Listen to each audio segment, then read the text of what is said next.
At this point, I would like to invite Dr. Suresh Magge. It's my great pleasure to invite him to this forum.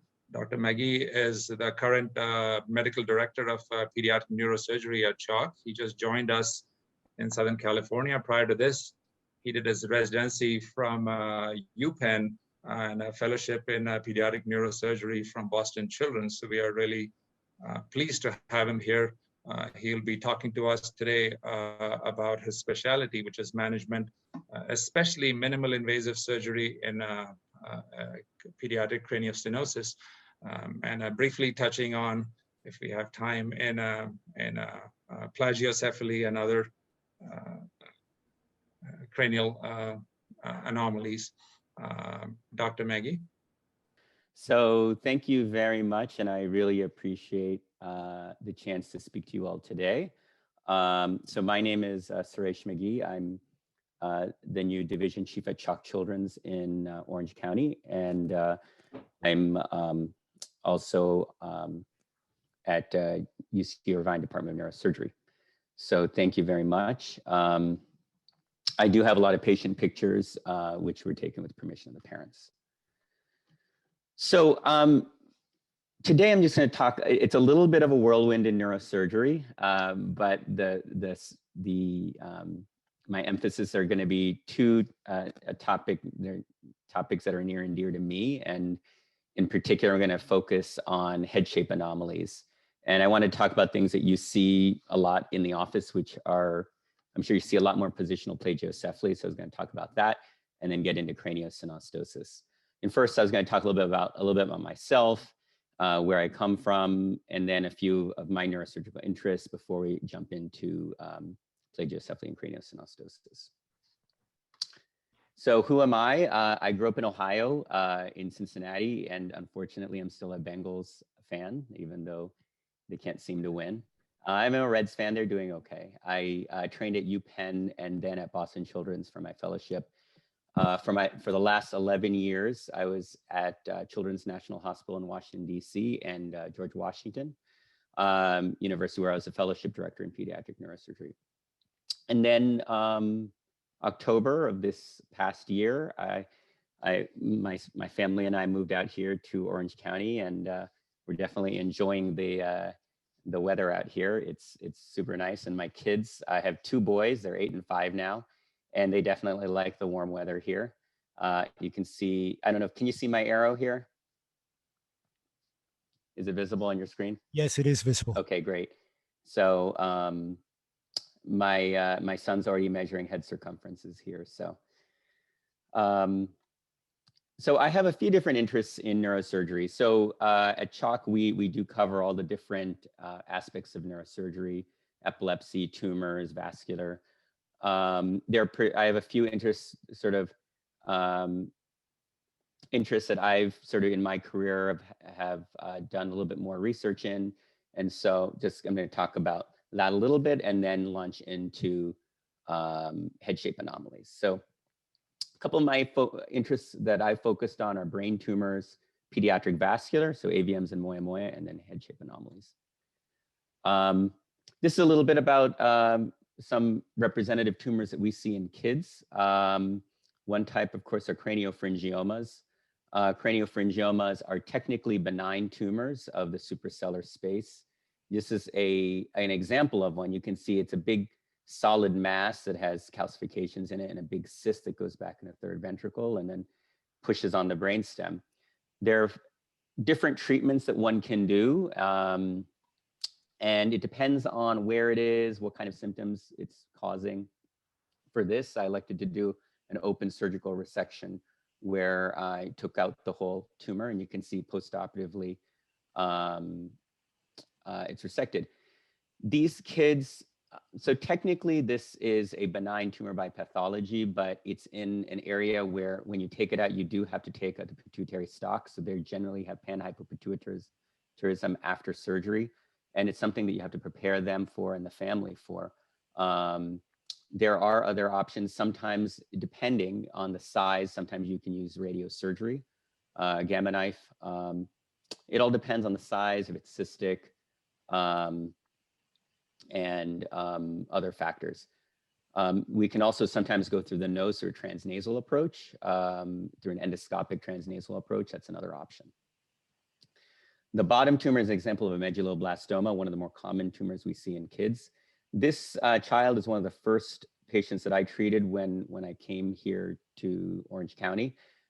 This patient was actually visiting from Arizona and had this huge tumor. I took him to the OR and we can see a postoperative resection. These patients all need chemotherapy, and this patient was only 1 year old at the time, so go straight to chemotherapy. We have a multidisciplinary brain tumor clinic, so we work with our neuro-oncologists, radiation oncologists, pathologists to give the best treatment for each patient. There are tumors that we cannot remove surgically. This is an example of a DIPG, or diffuse intrinsic pontine glioma. I have to say this is one of the more devastating tumors that we see in pediatric neurosurgery. When I started, 10, 15 years ago, there really was no good treatment. These patients would get diagnosed radiographically and would go on to radiation. But in the last 10 years, it's really changed a lot. And a lot of my research has focused on DIPGs, where I've collaborated with people in the lab. And we're part of a multi-center consortium called PNOC. And we've shown that we can biopsy these tumors safely. So we go in through a needle through the cerebellum and take out a piece of the tumor. For years, we weren't doing biopsies because it was considered unsafe and it wouldn't affect treatment. And unfortunately, the prognosis for these tumors is very poor. But now we've shown that we can biopsy them safely. And with this tissue, we use the tissue for genetic testing, molecular genetic characterization. And based on that, we can potentially tailor an individualized treatment plan. So this is some of the work that we've been doing. It's baby steps in these tumors. We've learned a lot more about these tumors. We've learned about midline mutations in these tumors. And we know that these are not just GBMs of the brainstem. They're very different. And we're hoping that as we learn more about the tumors, our treatments can advance as well. Another interest of mine is pediatric vascular. And so in kids, we do see some aneurysms, but fewer aneurysms than we see in the adults, but we do see a good number of AVMs, or arteriovenous malformations. This is an example of a child who came in with a hemorrhage. You can see all these little squiggly lines here are an AVM, and it bled into this area. So generally, if the patient, what we do is we wait until the blood resolves, which could take a few weeks. And then I took this child back to the operating room and took out the AVM, and you can see where we resected it. This is what a typical AVM can look like. What we do is, it's basically a big tangle of vessels. There are arteries. This is a big arterialized vein. And when you get into it, you can actually see the vein pumping through here, the blood pumping through here. We have to get around it. We have to stay out of the AVM as much as possible and take it out and block. Otherwise, you risk severe bleeding as we take it out. So if we can take it out surgically, we do that. For non-surgical lesions, then we can do gamma knife radiosurgery, which we also do. And so there are various treatments to AVMs, and depending on the location and where it is, we then decide does it need to be taken out and how so. This is an example of moya moya. So moya moya disease is a more rare syndrome. It's characterized by a narrowing of the intracranial blood vessels from the ICA on. And what happens is here, for example, you should see ACA and MCA vessels, and they're all basically, it's all stenosed. And what you're getting are these small little collaterals that the brain is trying to form to keep up with blood supply, but it just can't do it. And what happens is these patients get progressive strokes. It's more often associated with conditions like sickle cell disease, neurofibromatosis, Down syndrome.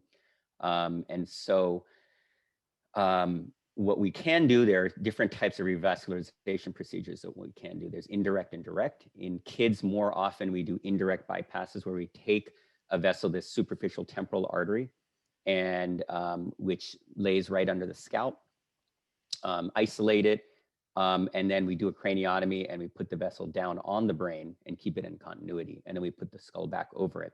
And over time, new blood vessels grow into the ischemic brain. The ischemic brain wants new blood vessels. It produces growth factors. And this is what we do. And I've done a lot of work with Moya Moya, and especially in the DC area, we had a large sickle cell population. And so I did a lot of work in terms of revascularization. And these surgeries can work very well. You can take patients who are having multiple strokes and cut down their stroke rate. In sickle cell disease, a lot of these patients are going on to bone marrow transplant as well. And so we work with our hematologists. So this is, again, something that we have to do. It's a multimodal approach. We work with hematology, neurology, in creating the best treatment plan for these patients. So moving on a little bit to the meat of my talk, which is head shape anomalies. And you'll probably see more, this I'm sure is something I don't need to say is probably what you see very commonly in your clinics. Just as a sort of refresher in terms of the sutures of the skull, your skull is made up of multiple plates and they're separated by suture lines. The coronal sutures are on the sides, the metopic is in the front, the sagittal is over the top, and the lambdoids are in the back. Normally, the sutures are not supposed to fuse until your late teen years, except the metopic suture. The metopic suture closes first, generally by about 4 to 6 months of age. What are the different types of head shape anomalies? Well, actually, I'm sorry, I'm just going to move my camera over here. There. Okay. So you have, of course, you have deformational positional plagiocephaly, and then which is just due to positional molding, where the head is in one position more than another position, versus craniosynostosis, where you have early fusion of one or more of the sutures.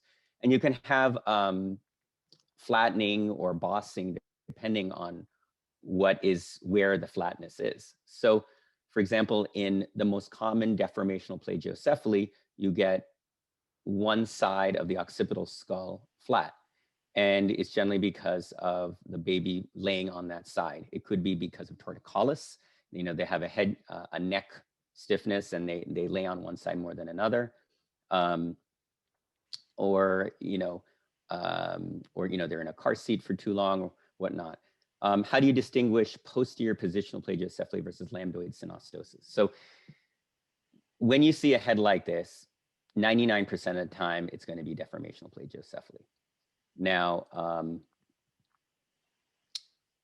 every now and then, I have to say this is the rarest form of craniosynostosis. You can get lambdoidal synostosis, which is fusion of one of the lambdoid sutures.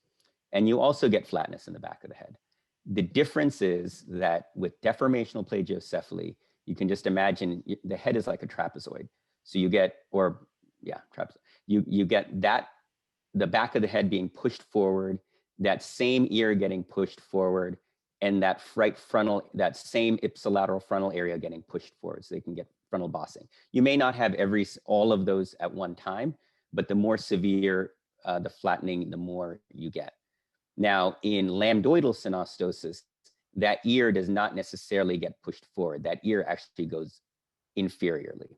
So what I do when I look at a child is I look at them from the top and put my fingers in their ears and see if the ear is forward. And that way you can see the ear, the frontal area, the back all together. So with plagiocephaly, you get ipsilateral frontal boss. Well, you can get ipsilateral frontal bossing.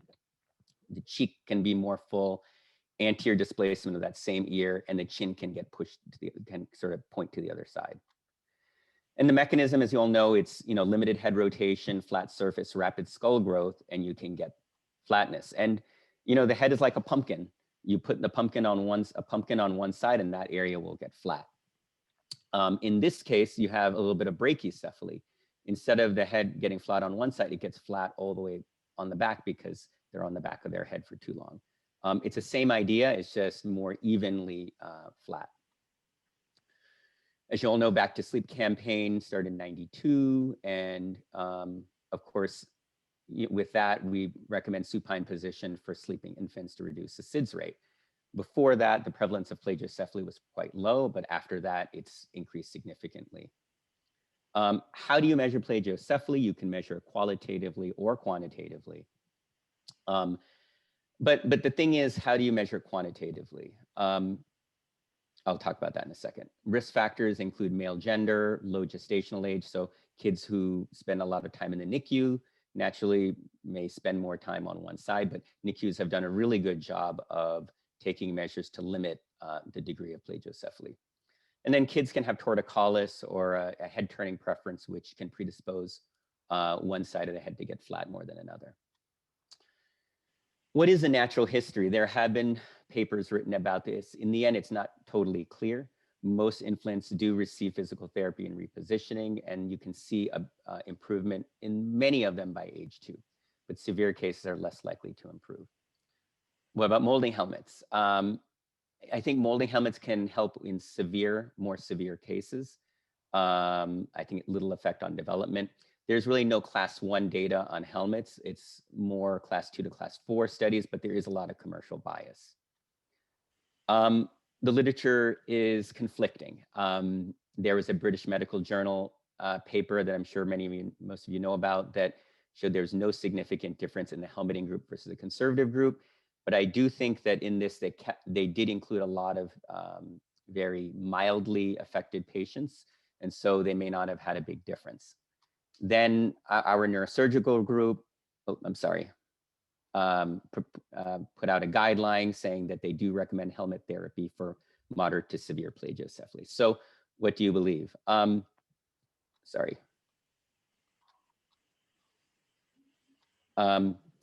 What I try to do is I try to take a reasoned approach to determining what's the severity of plagiocephaly. And what I do is I use calipers like this, and I measure it for an occipital plagiocephaly that's on unilateral. I take the diagonal difference. So I take the right occipital left frontal area and the left occipital right frontal area. If they're equal, then the difference is 0 and the head is symmetric. But in plagiocephaly, they're not going to be equal. I use 10 millimeters as a measure, and I think a lot of insurance companies use that as well. If it's over 10 millimeters, then I tell parents, look, it's reasonable to get a helmet. I never say you have to get a helmet because it's still an aesthetic or cosmetic issue. It should not affect the child's development. If it's less than 10 millimeters, then I say it's probably not needed to do a helmet. In the end, it's a choice, and I always tell parents that they should never feel guilted into buying a helmet. There is a lot of commercial bias, and some of these companies really market aggressively to parents. And I always tell parents, really, I think you have to go by I try to go by these numbers as best as I can, and try to take out some of the other things that some of the companies might be putting out. And I try to take that kind of middle ground approach. And I think in the more severe cases where the head is really flat, it can at least speed up the process. So that's my management. Minor to moderate, I advocate for conservative measures, repositioning, supervised tummy time. More severe, than I say a molding helmet is reasonable. Long-term difference, it's still not clear based on all the papers. Okay, so what do you do if the head shape does not look like a standard deformational plagiocephaly? This is where we get into craniosynostosis. So craniosynostosis refers to early fusion of one or more of the cranial sutures. It affects about 1 in 2,000 births. Traditionally, we have divided them into non-syndromic versus syndromic. The non-syndromics are generally the single suture. Sagittal is the most common suture affected. Syndromic refers to kids with one of the known genetic syndromes, such as Apert's, Cruzon, Seth-Riccios, and Pfeiffer's.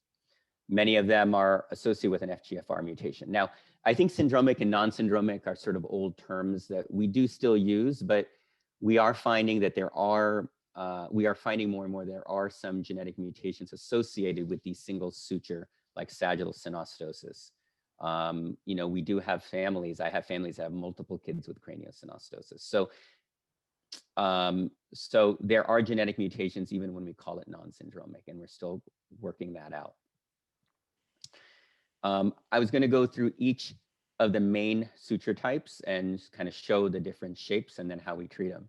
So this is an example of sagittal synostosis. The sagittal suture over the top is fused, limiting side-to-side growth. So the brain wants to grow, so it grows more lengthwise, and you can get these long, narrow head shapes.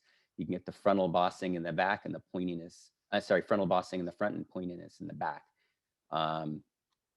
Unicoronal, you get fusion of one of the two coronal sutures. Here, this child's left coronal suture is fused.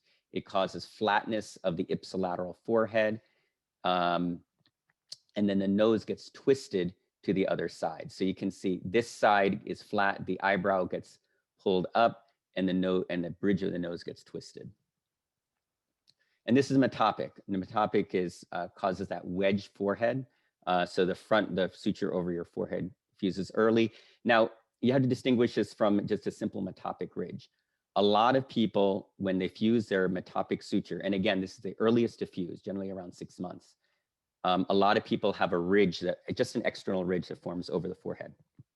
If the rest of the frontal bones are still rounded, there's nothing to worry about, and I always tell parents, it's just a normal variant. And in my non-scientific study, I see a lot of kids that come in with a little metopic ridge, and then I'll ask the parent to feel their own forehead. And more often than not, at least one or more of the parents also has the ridge on their forehead. They just can't feel it or they don't see it because the scalp has thickened up and they don't see it. So a simple metopic ridge is nothing that requires any surgery. It's a normal variant. I only think surgery is necessary when you get true triangular forehead, trigonocephaly. And this picture is a case of identical twins that I saw. One had metopic synostosis, one did not. And I'll talk more about that later.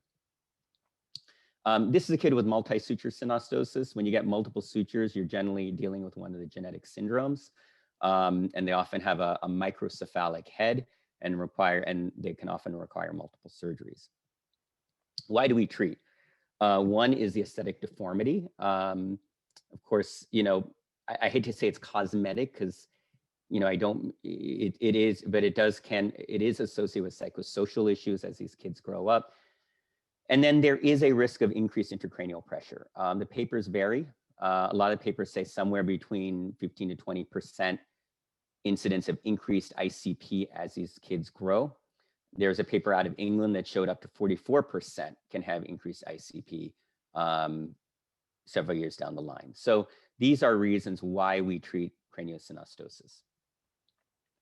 There are different approaches. There are the more traditional open approaches. So total vault reconstructions, people call it different, vault reconstructions or total calvarial reconstruction. Generally is done over 6 months of age because it's a big surgery. Pie procedure is a version of an open surgery. It's just, we do less remodeling. Then there's bifrontal orbital advancement. It's the open surgery you do for coronal and metopics. But now more and more we are doing less invasive or endoscopic surgery, which I'm going to talk about today. So just an introduction to some of the open surgeries. This is an example of a total calvarial reconstruction. We do it for kids with sagittal synostosis or multi-suture synostosis. And what we basically, we make a bicoronal incision and we basically take the skull apart.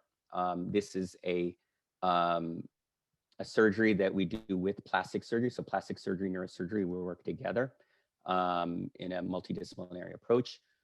We take the skull apart, we widen it, and then we work with plastic surgery to put the skull back together. This is a big surgery. We generally wait until at least 6 months of age. I generally do it around 9 months of age. We can get very good results, but this is about a 4 to 5 hour operation. Generally, most of these kids require blood transfusion. They're in the hospital for about 3 to 5 days. There is more swelling, and they're in the ICU for at least 1 or 2 days. Pie procedure is another version of a surgery done for sagittal synostosis. We do a coronal incision, generally between 3 and 9 months of age, and then we take out a piece of the bone that looks like the Greek letter pi, and you can very quickly widen and shorten the head shape. It's shorter than a total calvarial reconstruction. It's a procedure that some people still do, and I'm showing this because in one of my studies, I compared the pie procedure to the endoscopic, which I'll talk about. And then bifrontal orbital advancement. We do this for coronal or metopic synostosis, which affects the forehead. We take off both. So this is an example of This is a picture in surgery. We brought the scalp forward. This is the back of the left eye, the back of the orbit, and the right eye is over here. We've taken off the frontal bones and we've taken off the roof of the orbit, which is this. And you can see the dura of the overlying the frontal lobes. This is just a cottonoid over the superior sagittal sinus.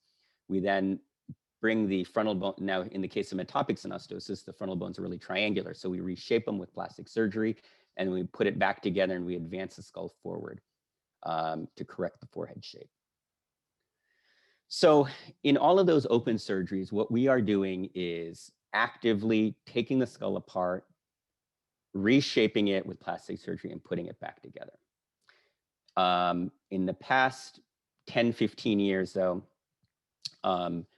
more and more centers are doing endoscopic or less invasive surgery. And the idea here is instead of doing a big open surgery to reconstruct the whole skull, we do smaller incisions and just remove the part of the skull that's fused. So in sagittal synostosis, cut out the fused sagittal suture. And the way we do that is we make, for sagittal synostosis, I'll show you an operative picture in a minute, we make 2 little incisions, we drill burr holes in the skull, and then we put a camera underneath the skull to separate the dura and the superior sagittal sinus away from the skull. And then we cut out just the fused sagittal suture like this. What that does is it unlocks the skull. It doesn't immediately correct the skull, but we do it when the children are young. We try to do it by 3 to 4 months of age because their brain is still growing very rapidly. If you can unlock the skull that early, the brain can help self-correct the skull, and we put them in a molding helmet. And that molding helmet tends to guide the correction. And we can get very nice results with this surgery. And I'll show you a few examples. So this is a kid with sagittal synostosis. I treated quite long ago, actually, 2009. This is a CT showing where the skull is fused. And you can see the coronal sutures are open. So at 3 months, this is what the suture should look like. And you can see that the sagittal suture is fused still. This is a picture in surgery. We have the children face down. They're under general anesthesia. The solid marks are where we make the incisions. The dotted line is where we get under the scalp. So we're not making an opening in the scalp. We're under the scalp and we cut out that bone. That little diamond is where the anterior fontanelle would be. This is in surgery. What we're doing is we're going through 2 little incisions. We're going in with the camera, and the reason for the camera is to make sure there are no connections between the dura and the skull before we take it out. And then we cut out that piece of skull and we remove it. And you can see this in an example of what the skull looks like. After surgery, put a little head wrap on them. Generally they can go to the floor after surgery. This is a much shorter surgery than the open surgeries. This surgery takes about an hour. The vast majority of the time, we do not need to give a blood transfusion. Sometimes we do, but most of the time we don't. And they're generally home the next day, as opposed to 3 to 5 days with the open surgery. So we're doing less in surgery. We're not doing a big reconstruction. We're just unlocking the skull. Then within a few days of surgery, we have them fitted for a molding helmet, kind of like this. And then they need to wear that molding helmet 23 hours a day. I normally keep them in the helmet until they're about 1 year of age. And during that time, I see them very frequently to make sure that the head shape is correcting as it should. And generally, I tell them, generally within a few weeks, they start to see a difference in the head shape. And then we take that off generally by about 1 year of age, and you can see a significant difference. So this is an example of sagittal synostosis. This is this child pre-op. This is 9 months after surgery. We've taken off the helmet, and you can see the head shape is pretty much normal. This is another child preoperatively, that long, narrow shape. This is 1.5 years after surgery. Different child, long, narrow head shape again, now 6 years after surgery. And the reason why I'm showing this is in craniofacial surgery, we need to make sure we have long-lasting results. We don't just get a correction that goes back. And you can see, you can have results that last, you have good long-term results. Now, when I was in Washington, D.C., some of my partners had been doing the PI procedure. And it's a fine technique. It had been done for a while. But I wanted to compare how do our endoscopic kids do against the PIs? And we looked at that. We looked at 30 kids who had undergone endoscopic versus 21 that underwent PI. what we do is we look at their cranial index. The cranial index is the width divided by the length. The normal ratio is between 0.75 and 0.85. In long and narrow heads, it's low, generally like 0.65, 0.68. So preoperatively, you can see they both groups had mean indices about 0.68.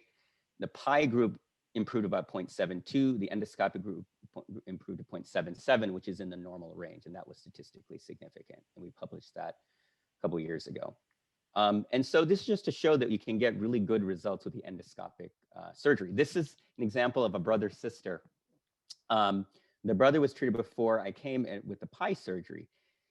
And then he had a younger sister that also had sagittal synostosis, and the parents wanted to try the endoscopic. And you can kind of see she does have long hair, but, oops, sorry. Oops, frozen.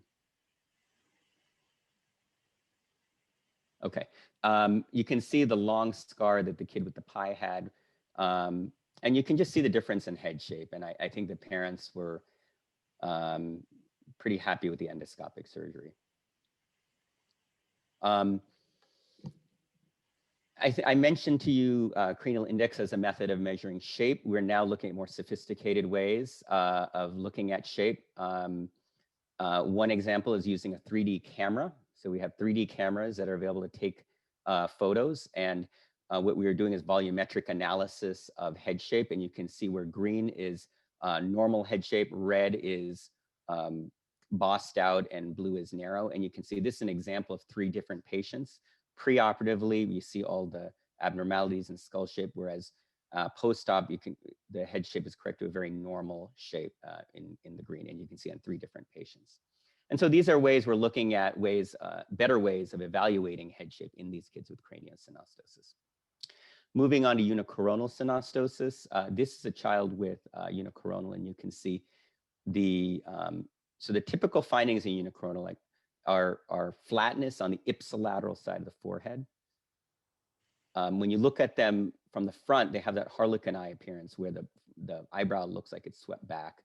The root of the nose is twisted in the direction of the fusion, and the tip of the nose is pointed the other direction. So beyond just the forehead flattening, the whole face gets twisted. This is an example of a child that I treated with endoscopic surgery. It's the same idea where we use an endoscope and we make a small incision, 1 or 2 small incisions to remove the fused coronal suture. And you can see before surgery, the forehead's very flat. So this is now 7 years after surgery.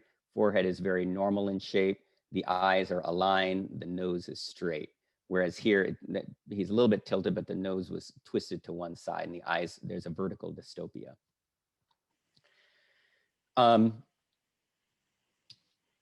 We went back and looked at our patients who were treated with for unicoronal synostosis. And we want to look at objective measures. So we did a photographic analysis of these patients, looking at the angle of the twist of the nose and the angle of the twist of the face. And we also looked at forehead flattening. And to summarize it, we saw that preoperatively, we had a mean flat forehead asymmetry of 0.84 centimeters, and that improved significantly to 0.29, and that was statistically significant, and that was carried out to 30-month follow-up. And both nasal tip deviation and facial midline deviation, which we're measuring now in degrees, also improved significantly out to 30-month follow-up. So doing the endoscopic surgery improves those 3 factors of forehead flatness, nasal tip, and facial midline deviation very well. I think that the open surgery can correct the forehead flatness very well, but when we're doing the forehead surgery, when we're doing the open surgery, we're not really correcting the nose or the face very well. And so I think that is an advantage of the endoscopic with this type of synostosis.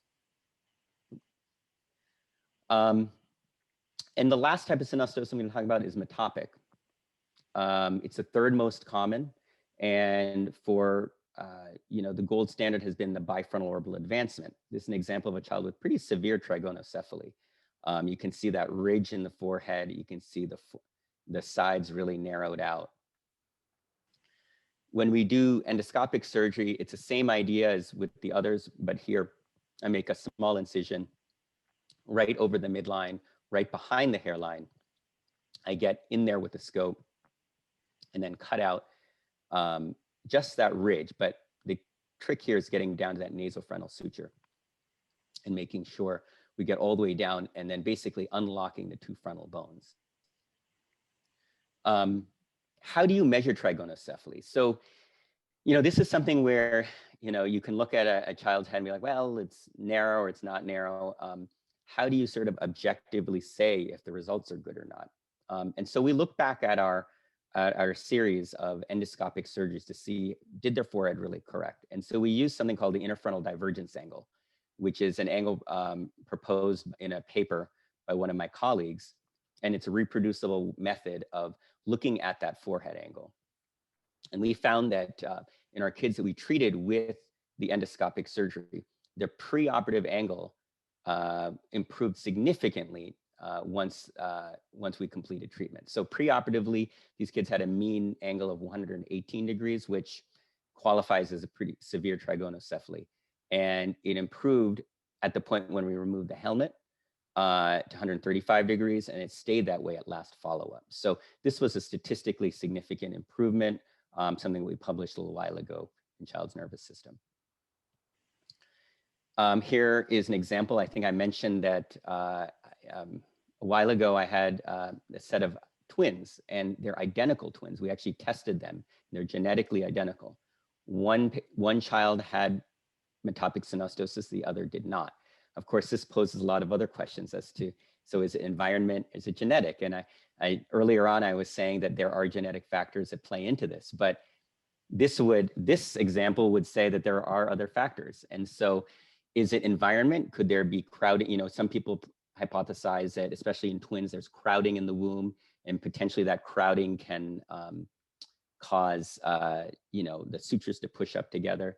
Are there epigenetic factors that play into this? And we're still working that out. This is now 6.5 years after surgery. This is a child who had craniosynostosis, and you can see that the patient and her identical twin look almost the same. It's very hard to tell a difference. Maybe if you look really closely, you can tell a little difference, but they look very similar in terms of forehead shape. We then look back at our series of endoscopic synostosis surgeries, which were non-syndromic. We had more that were syndromic, but I didn't really get into that today. And of course, the majority of them are sagittal because that is the most common. And we had unicornal, metopic, and we actually had one lambdoid. Majority of them are male. Age at surgery, we try to do this by about 3 months of age because the kids do better when it's done younger. Blood loss, about 30 to 50 cc's in terms of EBL. Complications, we had a few minor complications, but nothing significant. These are minor durotomy that we could fix in surgery. One child had a helmet sore because they went to England with their helmet and they weren't getting it adjusted. So we had to deal with that. But the vast majority of them did very well. There were no mortalities. So I think the complication rate of this is quite low in comparison to the open surgery. When we look at studies, the kids with the open surgery generally have as many or more complications than the minimally invasive. Then of course you have to look at redos. How many of these needed redos? And out of 124, we had 3. And of these 3, I think 2 of them had what's called progressive pansynostosis, where after surgery they did well, and then their if we did the sagittal suture, then the coronal sutures fused. So they may have fused anyway, if whether you're done open or endoscopic. And so I think the redo rate compares very favorably to the open surgery. So we looked at our open surgeries at Children's National. We had about a 7.5% redo rate. You look at CHOP series, and they had 35% major osteotomy rate, major redo rate 3.4%. So I think our redo rate compares very favorably to open surgery. And I think there's been a lot of other literature saying very similar things, showing that open and endoscopic surgeries had no significant difference, for example, here in cranial index outcomes. a lot of different outcome measurements. They found very similar aesthetic outcomes. And of course, now with value-based care and cost being an issue, the cost of endoscopic surgery generally is significantly less.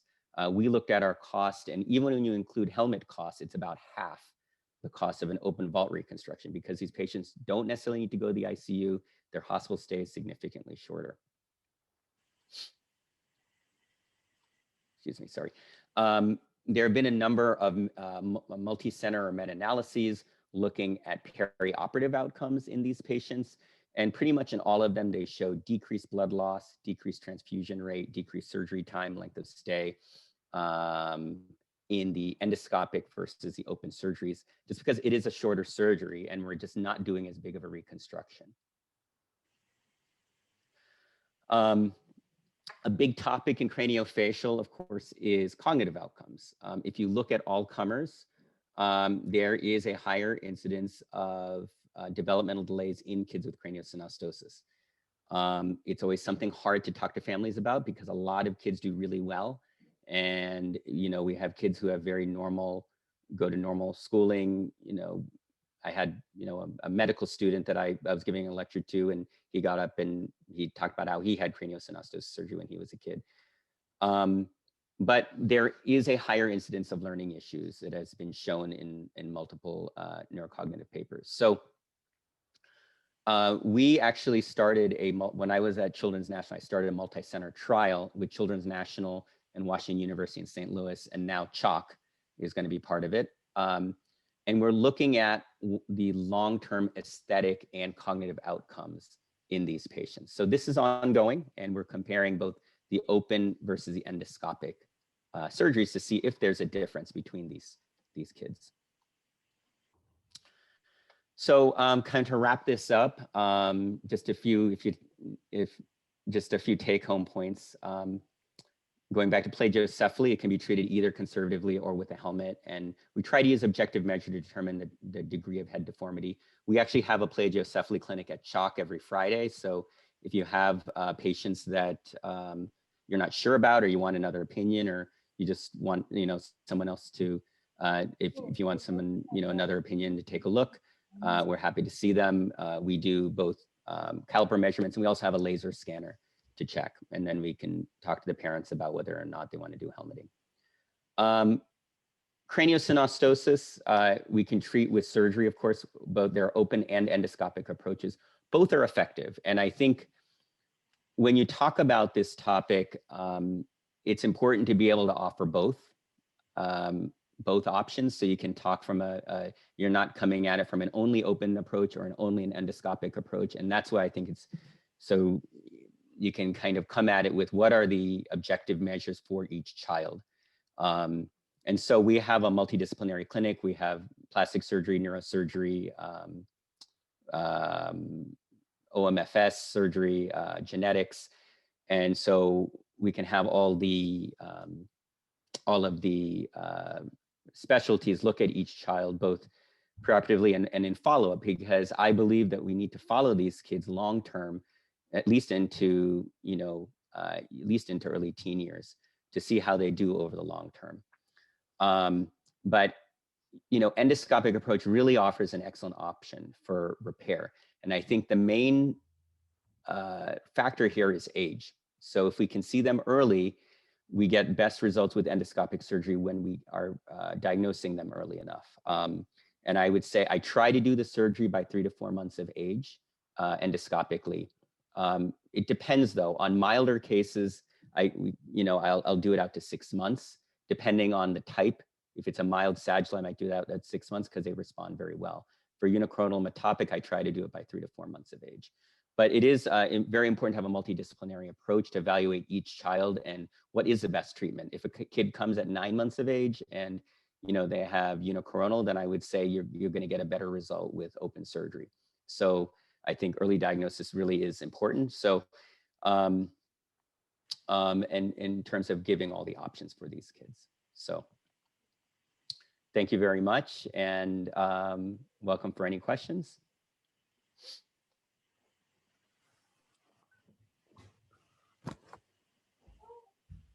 I have a question. Sure. My name is Erica Hong. Hi. Hi.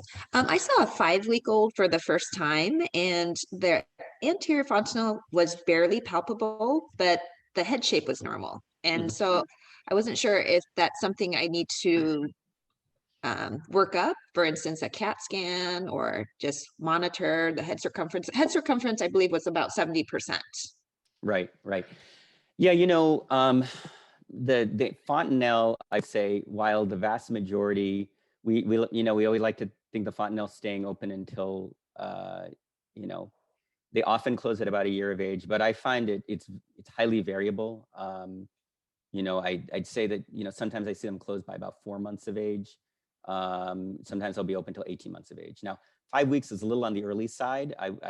If it's small, closing or almost closed, that seems a little on the earlier side. I would probably watch them pretty close and follow their head size. If you're concerned, do you feel any ridging along any of the sutures? No, I didn't. And I even had another pediatrician check too. Yeah. And so they are going to come back in a month when the baby's 2 months old. Yeah. Because I don't have another head circumference because this was the first Of visit. course. Yeah. No, I think that's a really good plan. I would see him again. If it's closed, so I normally say that the fontanelle does not necessarily indicate, the rest of the sutures. That being said, 2 months is a little on the early side. So if it is closed at 2 months, just since it's still, if for some reason potentially, if the head shape is normal, so normally with a normal head shape, there's no frontal retrusion, everything else looks okay, it's probably okay. The only caveat is when I've seen multiple sutures fused, you can get pansynostosis. And in those kids, their shape is not normal because basically they all cancel each other out when all the sutures fuse. So they don't have an abnormal head shape, but their skull just doesn't grow right. And so you would expect it to drop off in head circumference, or you get like modeling of the skull because you get that pepper pot skull because the brain is trying to grow and it thins out parts of the skull. So that would be some other things I would look for. If there's any concern at the 2-month visit, then I would consider referring them to a neurosurgeon, and we'd be happy to see them, and just to make sure that there's nothing else that I'd be worried about. I wouldn't start off with a CT scan right now, though. I would probably wait and see like what you're doing, wait a month and see how the head is looking then. Great, thank you. Sure. I see Dr. Matney had a question. Thanks, Dr. Magge. Great presentation. I have a comment and a question. The Sure. comment is, since '92, we've really drilled in the message of the back to sleep, and they watch videos and they take it, but no one really educates the parents on not putting the baby in the same position all the time, or leaving them in the car seat. So I think that's been a real failing, and that we should think about some movement to get people to rotate their babies. And obviously, if we can be alert for it at the well visits as well on the head molding, it's just skyrocketed, as you say, since the early '90s. And then my question is, it's a really interesting technique, and certainly the low hospitalization and blood loss and recovery sounds great. I just was wondering, was there ever a middle approach where you just made one skin opening rather than filleting it all back, and remove the suture that way and close it back up, rather than tunneling under? The tunneling seems a little tedious when you could see it visually with one incision. Yeah, that's a good question. Actually, I could talk a lot about that, because so a long time ago, so that's what you're describing as a strip craniectomy, or an open strip craniectomy. And so, the history of craniofacial surgery goes back to like the late 1890s. And some of the earliest procedures were they would just cut out the suture. Now, back then, because of blood loss, the mortality was much higher. And if you do a simple strip craniectomy, and then you let them go. And there are adults now who had strip craniectomies when they were kids. They're, especially for sagittal synostosis, they did okay, but you look at them now, their heads are still pretty narrow. So what do we do differently now is A, it's a less invasive technique. You use smaller incisions, and B, we use the molding helmet. Now, the question then is, could you just do a longer incision and cut out the sagittal suture and then put them in a helmet? You could. I think there are people who do that. But then you're committing them to a big, in order to do that, then you have to make a longer incision. Sometimes you see people with these S-shaped incisions over the top of their head. And I think, yeah, you could. You just leave a much bigger scar, and then it's kind of like the big bicoronal incisions that the open surgeries have. So it's certainly much better this way. I just was wondering.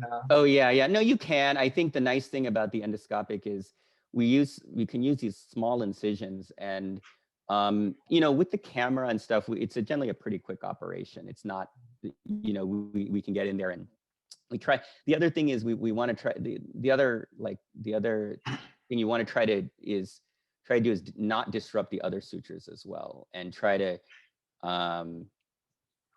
not disrupting the other sutures, and also smaller incisions is less blood loss. So the bigger the incision, you're going to lose a bit more blood. So in these kids, I mean, in general, you don't lose that much blood, but every little drop counts in these 3-month-olds. So, and so that's the other thing is, of course, in craniofacial surgery, the biggest thing is tracking blood loss. So, so I think it's a good question. You could do it open and just do the strip, but it leads to a bigger incision, and then with that, a little bit more blood loss. Whereas with the endoscopic, you can use really small incisions, and when they grow up, you barely can see where their incisions were, and they're small and they're all covered up. Thank you. Sure. Dr. Raja. Thank you. Dr. Magge, thanks for the nice presentation. This is Rajashekar. My question is regarding plagiocephaly and the helmet. Sure. You mentioned about 10 millimeters or 1 centimeter and above, maybe helmet, below that, maybe observation. So is there a reason for that number beyond 10 millimeters? If you don't put on helmet, what happens after that? No, I don't think that there is I think, it's a number that the insurance companies use into whether they pay for the helmet. It's again, and it's no, and I always tell parents, it's not a cut and dry.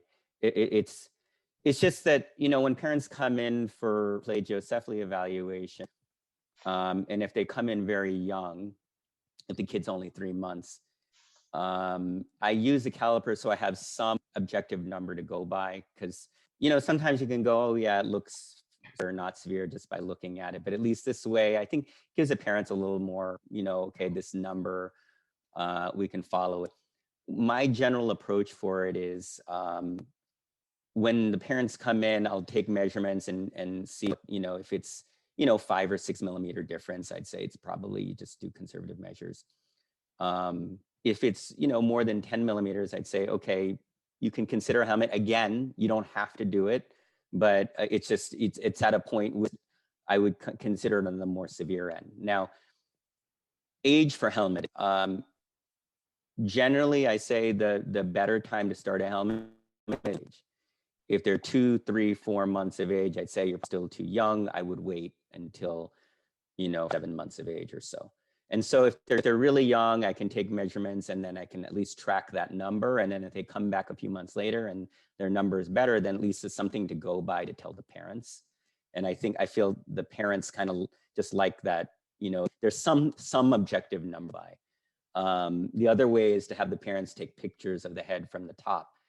Because I know my kids, I could barely remember what their heads looked like a few months before. And so I know the parents, I'll ask them, do they get better or not? And often it's very hard for them to tell. And so they can take pictures, but the numbers are just a way for me to go by. But is there any, specific about 10? No, but I think it's just the number that a lot of people have gone by is just some sort of cutoff to say, okay, it's reasonable or not reasonable. But again, there's nothing special about that number. I think we just use that as sort of a thing to say, okay, so you're a little bit on the more severe side. I think it might be able to do a helmet if you want to do that. Next, Dr. Saul had a question. If you unmute yourself, Dr. Saul. Okay. Yes, I wondered if you had, and it was an excellent presentation. Thank you. But is there any objective criteria that you use for treating moderate brachycephaly? Because we all in primary care see a lot of symmetric brachycephaly. Yes. Or do you just let those go? That's a great question. Yeah, you know, I didn't get into that in the plagio part, but excellent question. So with brachycephaly, you get, like you're saying, you get this symmetric flatness in the back of the head. And often see it with kids if they're in car seats for a long time, right? You know, they just get that pancake in the back of their head. So what I use is, so I use calipers, but so remember I was talking about the cranial index. I was using that with regard to sagittal synostosis. So this cranial index is that number, it's the width divided by the length. And it is a good measure of how long and narrow or how flat your head is. So I use that when I evaluate sagittal synostosis, because when it's a low number, it's a long, narrow shape versus if it's your head is really flat. So the normal cranial index is generally between 0.75 and 0.85. If they're brachycephalic, it's going to be higher than that. So when their cranial index is getting close to 1, that means their head is as wide as it is long. That's when I say it's really a helmet. I use that kind of as some measure to go by.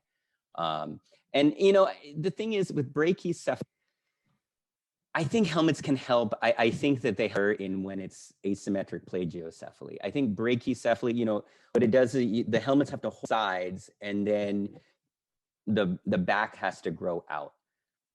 I've seen cases where it's so much. I think if it's very severe brachycephaly, then helmets can potentially be of help.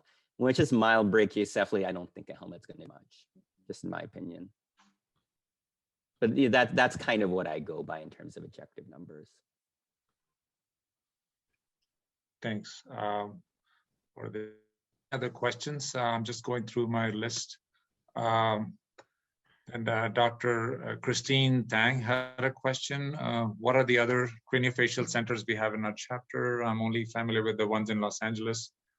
Asking, since coming to LA may be far from some of these chapter areas, I guess that's a more administrative question. I'm sorry, is that? Oh, sorry. On the note of, since you brought the insurance companies, are there any studies in terms of cost effectiveness of the minimal invasive surgery versus the regular surgery, and how much does it affect the price? Yes, it's significantly. So when I started, you know, I think helmets now, insurance, they often do pay now, but when I started, so when I went to DC, nobody was doing endoscopic surgery. And so I started our program in Washington, DC. We were doing it a lot in Boston Children's, and so I started that. And when I first started it, a lot of insurance companies were not paying for the helmet for the surgery because they were considering helmets as, you know, they're considering helmets in the setting of plagiocephaly, that it was cosmetic. And so I had phone calls to insurance companies. As the years went by, became less and less of a problem. And now I rarely have to justify it because it's become pretty well known with the insurance companies. Now, and I think the insurance companies are figuring out that it's a lot cheaper to do the endoscopic surgery. So we, in our last paper, we looked at the cost of, in relation to metopic synostosis, the cost of surgery plus helmeting versus an open bifrontal orbital advancement. And with the open bifrontal orbital advancement, you've got to take into account costs of PICU stay, blood transfusion, almost 100% in open surgery, multiple days in the hospital, all that, and there's no helmeting. And generally, if you take all that into account versus minimally invasive, generally one night in the hospital, I generally don't, you don't necessarily need an ICU stay. That's sort of hospital dependent on the practice. Most of them do not require a blood transfusion. Not all, but most. It was about half the cost with the endoscopic plus helmeting versus the open surgery. So we found that. I know St. Louis, there have been multiple papers that have shown the costs are significantly less with the minimally invasive. We'll take one more question. I think Dr. Saul had another question. Oh, and one other thing, I put up our number. I put up my number, and I put up my cell phone. I totally don't mind if you have a question, you can always call me during my cell or email me directly. Write it down. Some people say, "Oh no, you know, I don't want to bother you." I totally don't mind at all. You text me, you can call me, even if you have a curbside, like, "Hey, I have this kid with this head shape, and you know, I think I should do about it. Do they need a referral or not?" I'm happy to talk to you. You can always, you know, text me, you can send me pictures. You know, if there's certain things that you want to ask, I have no problem. So you can call, and then our scheduling line is this 714 number that comes directly to our office, not service. So my question is, if occasionally we'll have a case that we're a little concerned about craniosynostosis, and you know, when we're in the community hospital, is it worth us doing skull x-rays on those, or should we refer to you first? And how long can you wait on these? In other words, how soon do you need to do surgery on a sagittal synostosis or a coronal synostosis on ones that we're following? Right. So if you suspect craniosynostosis, the earlier the better. Because if they're within 2 to 3 months, generally is, depending on the type of synostosis, I like to do it by about 3 months of age. So and like I said, you know, depending on the type, sometimes I'll do it out to 6 months, but I try, if I had, you know, my choice, I try to do it by 3 months of age. So if you suspect it, then if you can send them to me before then, that's the best. But you know, even if they're 4 or 5 months of age and you're not sure, still send them, and depending on the type, then I can evaluate if they need to, if we can do it endoscopically or if they need open. Regarding skull X-rays, you know, I would say probably not, and the reason is that more often than not, skull X-rays just cause more confusion, because if you see, often they'll do it, if the baby moves a little bit, it'll blur the suture line, and then they'll say it's fused, and it may not be fused. And so then that might then trigger a CT scan, because then radiologists say, you know, craniosynostosis, and then that triggers a CT. So what I generally do is I'll look at them, and then I often just by appearance, seeing them, I can often tell if, you know, there are some they say, yeah, absolutely, this is craniosynostosis, I know it. Then there are others they say, you know, no, I wouldn't worry about it. And sometimes in the very young babies, I can feel the suture line, and if I push on a little bit, you can feel if it's open or not, depending on how young they are. So I would say if you suspect it, you're worried, I would just say send them to me, and I can take a look. The skull X-rays, the thing with skull X-rays, the other thing is some of the radiology groups, they'll do a lot of X-rays and it's a lot of radiation, and it may not be necessary. Sometimes I can just clinically watch them. We do, you know, our radiology we'll do low dose CT scans. Some of the radiology outfits don't necessarily cut the radiation dose. If we get a CT scan, if I suspect craniosynostosis or I'm not sure, I may get a low dose CT scan, and so they cut the dose by a significant fraction. So what we're doing is only looking at the bone. It optimizes for the skull and not for the brain. So there's a much lower dose of radiation to the brain. So I would say, if you're concerned about it, I would probably just send them. The X-rays can be actually sometimes more confusing than not.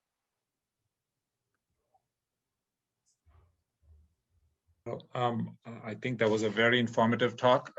Unless there's any other questions, I would like to thank Dr. Magge for taking time from his busy day for talking to this group. But we're looking forward to have you again in this future in this forum. Thank you very much. Thank you very much. I really appreciate the opportunity.